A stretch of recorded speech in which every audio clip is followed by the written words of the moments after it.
Oi, gente. Hoje acordei na hora de sempre, fiz o meu programa de rádio e na mesa do café eu li para Isabel, como sempre faço, quarta-feira sim, quarta-feira não, o meu artigo na página 2 do Estadão. O meu artigo está impresso lá na página 2, se chama Um Tostão Furado de Fumo Podre. E nesse artigo eu trato do grande fumo podre que é o Estado de Direito no Brasil, esculhambado pelas bagunças, pela subversão institucional. Mal sabia eu que eu ia ter ao longo do dia vários exemplos disso. Logo cedo, eu abri meu comentário na rádio, pretendi abrir esse vídeo na hora do almoço, hora que eu sempre gravo, né? Sobre a derrota fragorosa que a oposição de esquerda teve na votação do primeiro turno da Câmara dos Deputados. Ia mostrar exatamente isso, o isolamento da esquerda, o distanciamento da esquerda do cidadão, do eleitor, e a derrota, né? Uma derrota para o governo, para alguns deputados que votaram na reforma por acreditarem nela, mas ao chegar ao jornal eu recebi logo a notícia de que a juíza Carolina Lebos, da Vara de Execuções Penais de Curitiba, havia aceitado um pedido da defesa de Lula e da Polícia Federal de tirá-lo lá daquele departamento público, né, uma repartição pública de polícia, cuja rotina é atrapalhada há 1 mês e 4 dias pela presença do ex-presidente Lula lá numa sala que servia normalmente para hospedagem de agentes da Polícia Federal. A juíza aceitou, né, e mandou o Lula para São Paulo, como pedia, né, a defesa, e a Polícia Federal também aceitava. O juiz corregedor de presídio de São Paulo encaminhou então o Lula para o presídio 2 de Tremembé, no Vale do Paraíba. O Dória, lá da China, já mandou um recado. Olha, o Lula vai ser tratado como um preso comum e quem sabe até começa a trabalhar, o que eu acho justo, porque o Lula tem trabalhado muito ultimamente. Nunca trabalhou na vida, mas lá na cadeia recebe todo dia muita gente, manda no partido, etc, etc. Mas eu sabia desde o começo que essa farra não ia durar. Eu sabia desde o começo que está na hora do Lula ir para a cadeia, mas que ninguém tem peito de mandar o Lula para a cadeia no Brasil. Bom, eu sabia que o Supremo Tribunal Federal ia ser mobilizado e ia impedir essa transferência. Ia manter o Lula na sala de Estado-Maior que o Moro lhe reservou lá no prédio da Polícia Federal, em Curitiba. De qualquer maneira, eu gravei um vídeo bem mais cedo, né, logo depois do meio da tarde, 5 horas da tarde, não foi no meio da tarde, quando fui interrompido pela notícia que a Isabel me deu de que por 10-1 o Supremo tinha proibido a transferência. Bem, aí eu assisti uma das maiores vergonhas, não só do Judiciário e do Legislativo, mas das instituições da República Brasileira. Porque, veja bem, Lula está preso, condenado por corrupção e lavagem de dinheiro, com votos de um juiz e 7 desembargadores e ministros em 3 instâncias, que era uma concessão pedida pelo Toffoli e pelo Gilmar Mendes como grande consideração ao Lula, e agora eles não querem nem mais saber disso, porque agora já voltaram àquela teoria do trânsito em julgado, né? Pois bem, aí a defesa do Lula apelou. Apelou para a juíza Carolina Lebos ou o juiz corregedor de São Paulo? Não. Apelou para o Tribunal Regional Federal da 4ª Região em Curitiba, que é a segunda instância das condenações dele? Não. Para o Superior Tribunal de Justiça? Não. Ele apelou para o Supremo Tribunal Federal? Não. Ele apelou para Gilmar Mendes. Mas olha só que absurdo. A defesa do Lula apelou para o Gilmar Mendes. O Gilmar Mendes, que não é bom caráter, mas também não é um bobo, passou isso para o Toffoli, companheiro dele, com quem ele é mancomunado, mas o Toffoli passou para o Edson Fachin, o relator da Lava Jato, que convocou o plenário. 10-1 contra a transferência.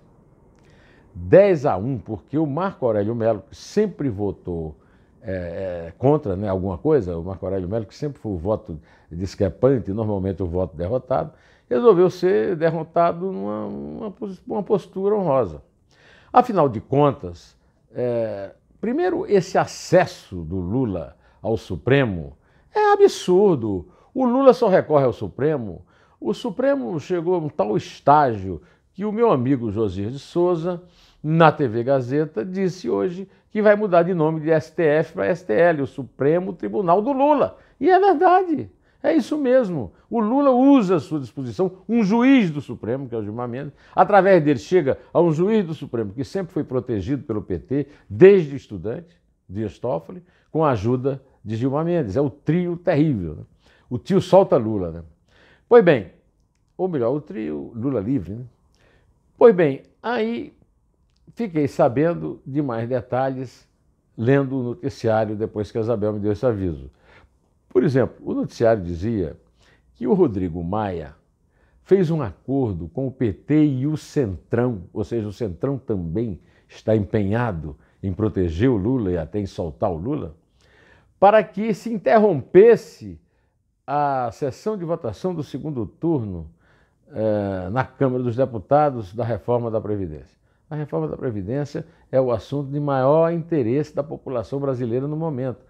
Quando a reforma da Previdência passar definitivamente, pode ser que o mundo passe a ver o Brasil com outros olhos e que a economia do Brasil possa voltar, mesmo que lentamente, e que o desemprego possa acabar. No entanto, a votação do segundo turno da reforma da Previdência foi interrompida para que os deputados do Centrão e do PT fossem ao Supremo, pressionar o Supremo e conseguir o resultado que o Supremo terminou lhes dando. 10-1. 10-1.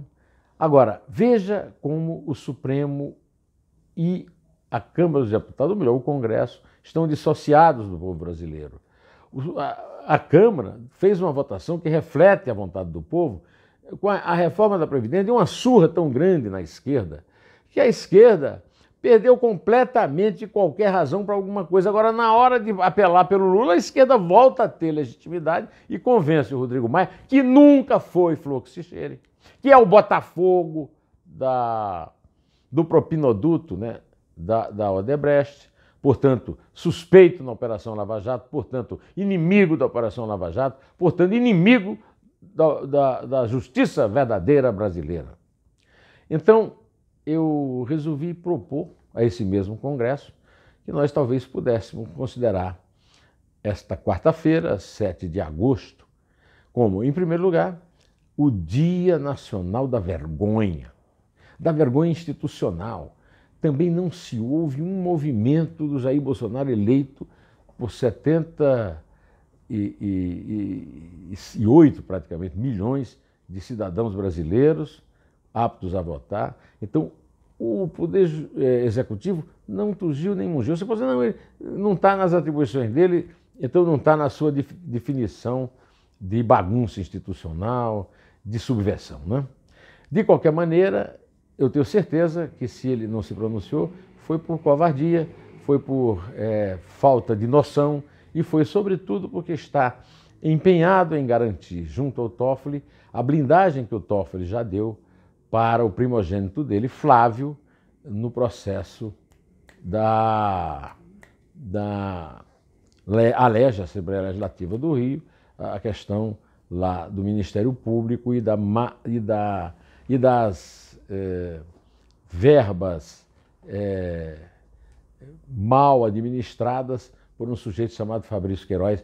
Aliás, neste dia histórico, que é hoje o Dia da Vergonha, temos outra vergonha, que é o fato do senhor Fabrício Queiroz ter sido flagrado pelo COAF e, por ter tido a proteção de Flávio e Jair Bolsonaro, está sumido sem se apresentar ao Ministério Público.